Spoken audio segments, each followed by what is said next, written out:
Hi, it's been about a month since my last video. I'm a little bit sick, so you can probably hear that in my voice. I apologise if that comes across in the video. So I'm finally going to get down to the trials and tribulations of dating in China part 2. Yay! I'm actually doing this because I've seen a really funny story over like the past week that is just everywhere. It has gone global. Some of you may have seen in the news that a young man from Changsha, which is the capital of the province I live in, has been caught out by his 17 girlfriends. Yes, that is 17. 1-7. 17 women have gone to the hospital to check on him after he was in an accident. The one that was dating him for the longest, I think he's been stringing her along for 9 years. 9 years, and this guy has had like 17 different like girlfriends on the go. This is ridiculous. Apparently one of these women also has a child with him. Like he's financially dependent on a bunch of them. It's crazy. So I mean, after Trials and Tribulations Part 1, you understand why it is that I don't date Chinese guys, but I'm not really dating anyone, as you all know. So I was going to talk about the women.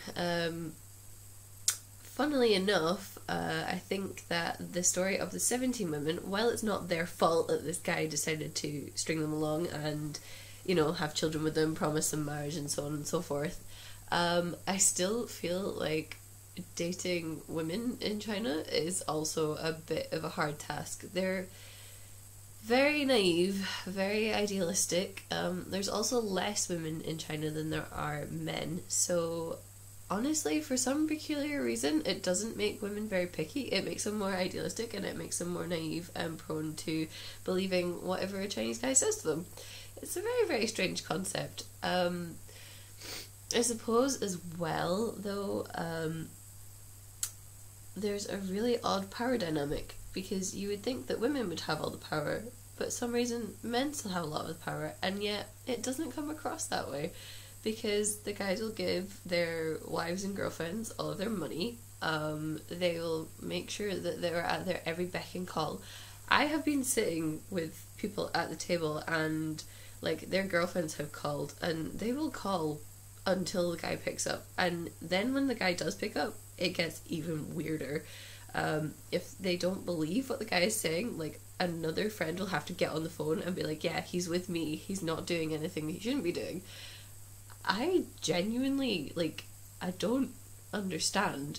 But then after hearing about the guy with the 17 girlfriends, I also understand why these women want to know where their husbands or boyfriends are and what they're doing and who they're with.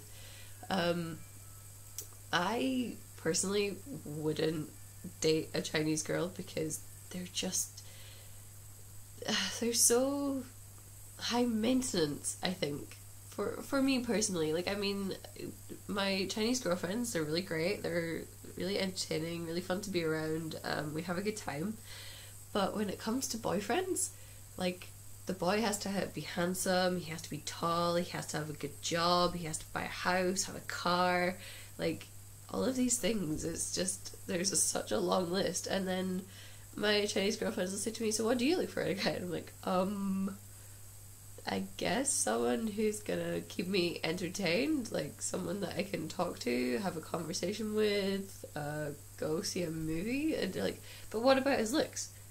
I don't know, I'm not that bothered. But what about his job? I don't know, does he have enough money to live? Can we go out for dinner together? Then that's fine. Like, you know, that's not a big deal for me. So, expectations for dating and like the standards that people have are completely different here, and it's completely different for women here as well.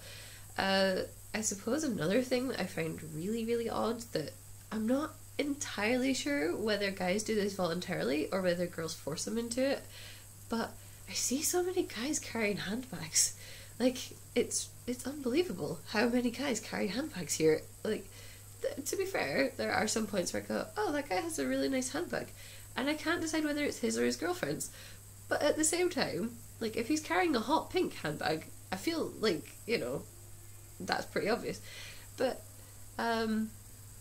I went out with one Chinese guy. I'm pretty sure I mentioned this in the last video, but I went out with one Chinese guy and he offered to carry my handbag, and I was just like, no, why would you do that? Like, this is my handbag, this has my stuff in it, it's my responsibility, you don't need to carry that for me.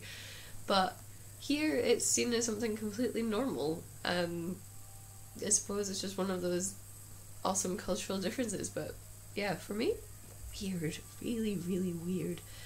I'm trying to think, like, there's just so many things though, so many things.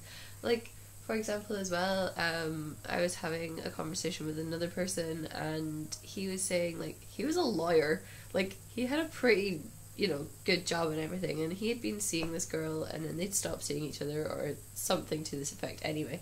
So the story goes that she was shopping and basically, like, they'd broken up, but she had decided that it was totally appropriate to call him up in the middle of, like, a hearing and say he needed to go and pay for her shopping. And I was just like, seriously? Like, what did you do? And he went, oh, when? I left my hearing. You know, I was on the phone and I was talking to her and I was like, yeah, I'll be there. And then he talked to the judge and be like, right, my friend, blah, blah, blah, you know, he didn't commit a crime, etc., etc. And then in the end, he still went to the shop and he still paid, like, apparently about 8,000 yuan for a pair of trousers and a sweater for this girl. And then she demanded that he stayed with her for, like, the rest of the day because she didn't believe that he was in court. Like, what is that? And again, like, you know, talking about Mr. 17 girlfriends or whatever, yeah, you can understand where they're coming from with their paranoia, but this guy was doing his job. He was in court. She could hear him in court. Why? Why would that be a lie? So, I just, I hear some really, really ridiculous stories, and honestly, I don't even know how Chinese people manage to, like, find people to be with, because the craziness that comes across is just unreal. And it's kind of the same for my foreign guy friends who have been dating Chinese girls as well. Like, I've met a guy who had been dating, like, a girl, and she had essentially turned into his manager. Like, she kept answering his phone, she kept, like, making sure that he was going to all of these places and that he wasn't going somewhere else with other people, and it's just nuts. Absolutely nuts. Like, I don't understand at all. But anyway, so I've just talked to you about the crazy women, and again the dating scene in China, so, you know, I'm not sure when the next video will be. Hopefully I will not be sick anymore very, very soon, because I miss being healthy. But yeah, I'll keep you guys updated, I'll keep you guys videoed and whatnot, and yeah, hopefully no more Chinese guys with 17 girlfriends in the hospital. Anyway, see you later, bye.